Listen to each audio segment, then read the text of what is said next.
Pagi itu di Madinah terasa begitu sunyi, seolah angin pun tak ingin bersuara. Padahal biasanya kesibukan di pasar dan di Masjid Nabawi sudah riuh dari waktu subuh. Kabar wafatnya, Rasulullah telah merebak dengan cepat ke seantero kota. Orang-orang keluar dari rumah mereka dengan langkah tertatih, masih tak percaya akan kenyataan bahwa Rasulullah, sang cahaya petunjuk, telah menutup mata untuk selamanya.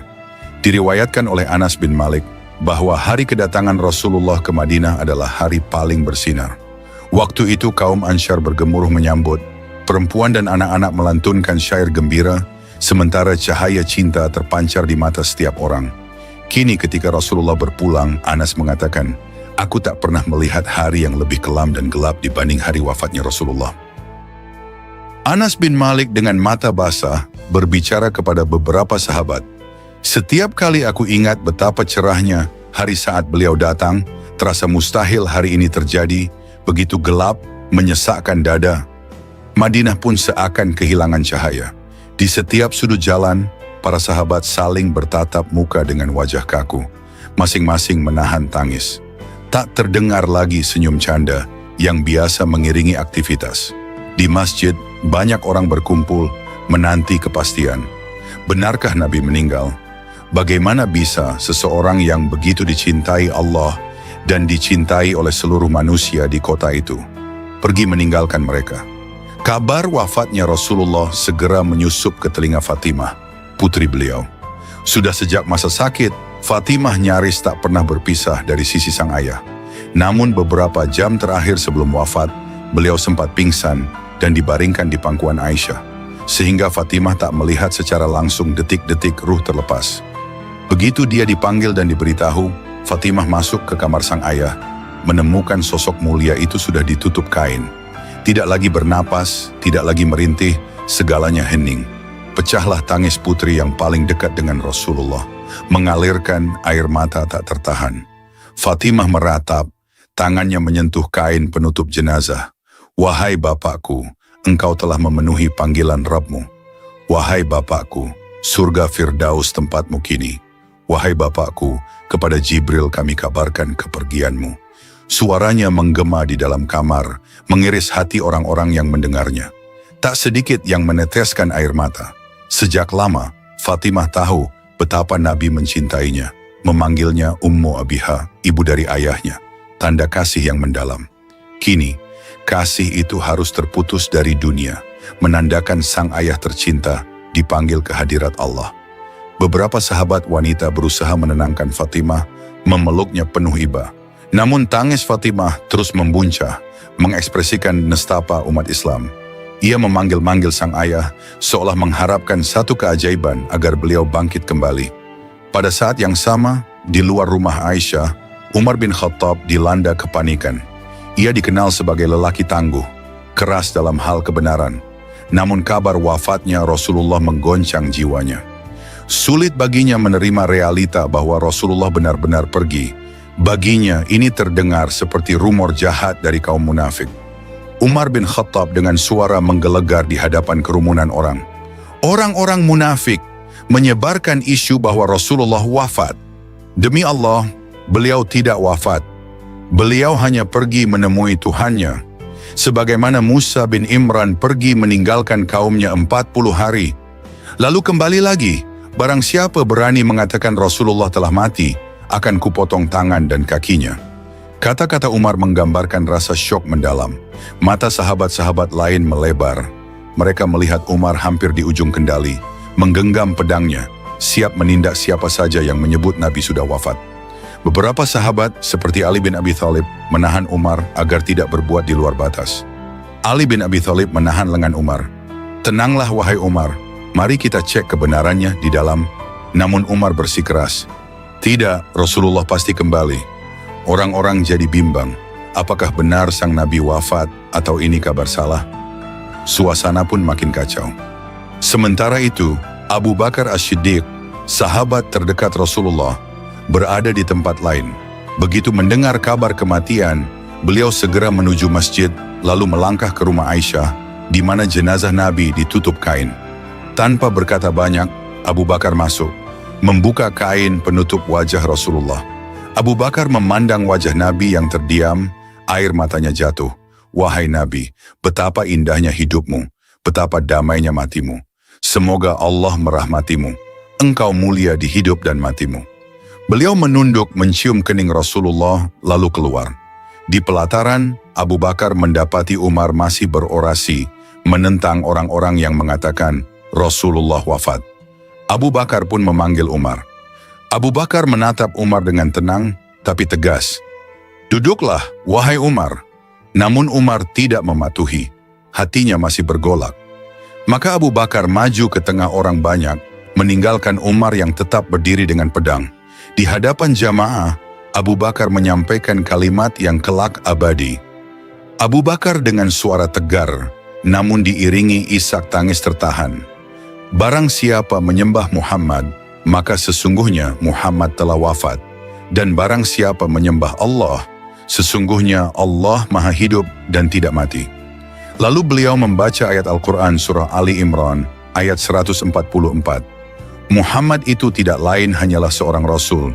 Sungguh telah berlalu sebelumnya beberapa Rasul.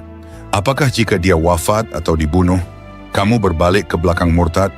Barang siapa berbalik ke belakang, maka ia tidak dapat mendatangkan mudarat kepada Allah sedikit pun, dan Allah akan memberi balasan kepada orang-orang yang bersyukur.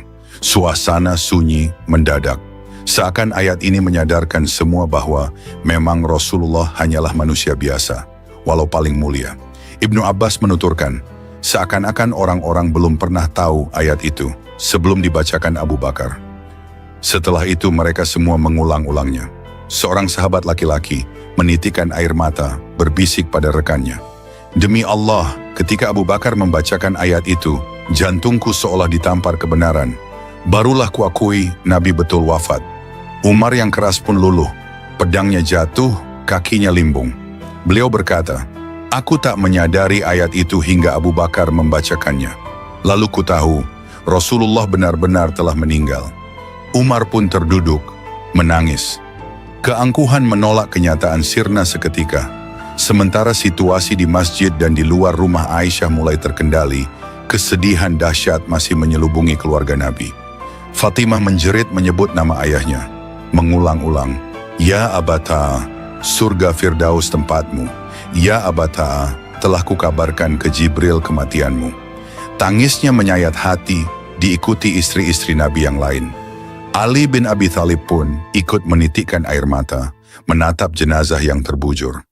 Di hatinya terbayang kenangan-kenangan jihad bersama Rasulullah sejak di Mekah sampai hijrah ke Madinah, berbagai perang dilalui. Kini semua kenangan itu tinggal jejak, tak akan ada lagi senyum dan bimbingan mulia itu. Anas bin Malik menambahkan catatan historis. Hari kedatangan beliau adalah hari paling terang, sementara hari wafat beliau adalah hari paling gelap.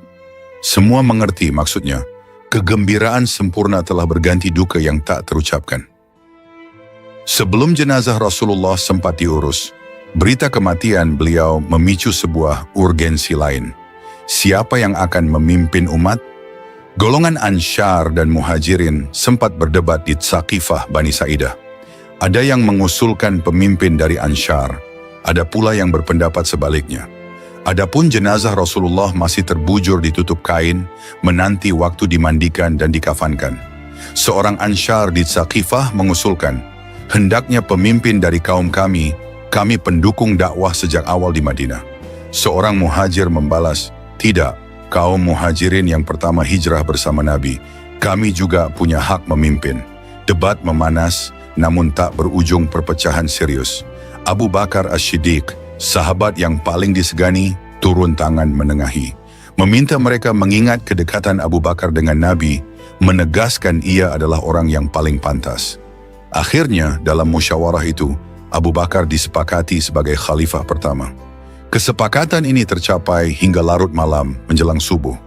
Baru pada hari Selasa, para sahabat menuntaskan pengurusan jenazah. Abu Bakar, Ali bin Abi Thalib, dan keluarga dekat bekerja sama. Jenazah Rasulullah masih diselimuti kain, tak dilepas.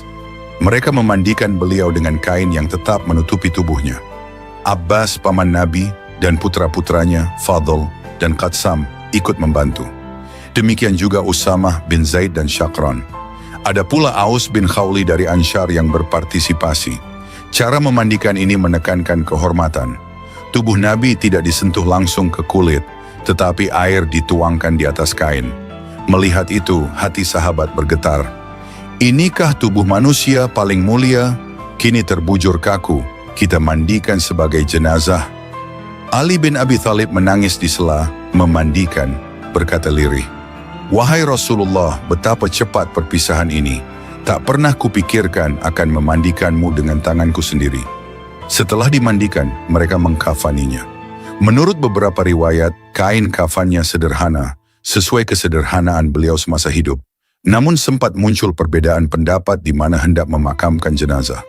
Lalu Abu Bakar mengungkap sabda Nabi, "Abu Bakar, aku mendengar Rasulullah bersabda, tidaklah seorang Nabi meninggal, melainkan dikuburkan di tempat dia meninggal."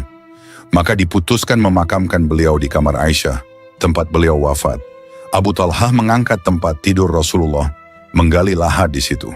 Sementara kaum muslimin menyalatkan jenazah beliau bergantian, tanpa imam khusus, dimulai dari keluarga, muhajirin, Ansyar, lalu kaum wanita, dan terakhir anak-anak. Anas bin Malik berkisah haru, "Sungguh tak pernah kulihat prosesi pemakaman semacam ini. Tiap orang masuk bergantian, menyalatkan Nabi tanpa seorang imam. Tangisan mereka terdengar di segala sisi rumah. Pengurusan jenazah selesai pada Selasa malam, menjelang Rabu. Keluarga merasakan duka mendalam, diiringi umat Islam seluruhnya. Gelap malam menambah kelam kesedihan. Tetesan air mata menjadi saksi betapa besar kecintaan pada sang Nabi yang kini beristirahat di pangkuan Rabb-Nya." Wafatnya Rasulullah pada Senin, 12 Rabiul Awal, tahun 11 Hijriah, menandai akhir kehidupan manusia paling mulia di dunia. Usia beliau kala itu 63 tahun, lebih 4 hari. Sejarah mencatat peristiwa ini sebagai luka terdalam bagi para sahabat, hari terkelam yang menggantikan senyum kedatangan Nabi di Madinah bertahun-tahun sebelumnya. Fatimah sempat berbisik penuh hisa, "Wahai ayah, surga Firdaus tempatmu." Umar bin Khattab tadinya menolak kenyataan, namun luluh oleh ayat Al-Quran yang dibacakan Abu Bakar. Abu Bakar tetap teguh, menenangkan umat, menegaskan jika menyembah Muhammad, Muhammad telah wafat, jika menyembah Allah, Allah maha hidup. Kini, tugas kenabian telah paripurna. Umat menanggung amanah besar yang ditinggalkan sang Rasul. Meski didera kesedihan, kaum muhajirin dan Ansyar bangkit, menunjuk Abu Bakar sebagai khalifah pertama, lalu menuntaskan pemakaman. Kamar Aisyah tempat beliau wafat dijadikan makam, di mana banyak sahabat meneteskan air mata, terakhir mereka sebelum menutup liang kubur. Seorang sahabat, usai menyalatkan jenazah, menatap liang lahat. "Selamat jalan wahai Rasulullah, semoga kami bisa menepati janjimu, menegakkan salat, menjaga budak-budak kami, menjauhi syirik, dan berpegang pada Al-Quran dan Sunnah." Malam itu, Madinah berkabung. Namun keesokan hari, umat Islam kembali menata diri, mendirikan salat dengan Abu Bakar As-Siddiq di barisan imam, menegaskan keberlanjutan risalah. Tiada lagi Rasulullah secara fisik, tetapi warisan ajarannya membimbing hingga akhir zaman. Demikianlah, hari paling kelam di Madinah adalah hari wafatnya Rasulullah. Peristiwanya penuh tangisan, kata perpisahan, dan seruan tauhid yang kuat. Dari tangisan Fatimah sampai kekakuan Umar, dari ketegaran Abu Bakar sampai keharuan Anas bin Malik, seluruhnya menandakan bahwa cahaya nubuwah di dunia telah padam, namun cahaya kebenaran takkan pernah padam di hati umat ini. Sahabat umat muslim, alhamdulillah kita telah menuntaskan seluruh episode kisah Rasulullah. Insya Allah akan hadir beberapa episode spesial yang menampilkan kisah-kisah teladan beliau sebelum kita melanjutkan kisah ke khalifah pertama, yaitu Abu Bakar As-Siddiq. Jangan lupa, tayangan terbaru dari kisah-kisah Islami akan selalu hadir setiap hari Senin dan Kamis, pukul 7 malam waktu Indonesia bagian Barat. Mari terus ikuti kisah-kisah penuh hikmah yang menginspirasi dan menambah kecintaan kita kepada Rasulullah. Akhir kata, wassalamualaikum warahmatullahi wabarakatuh. صلى الله على محمد صلى الله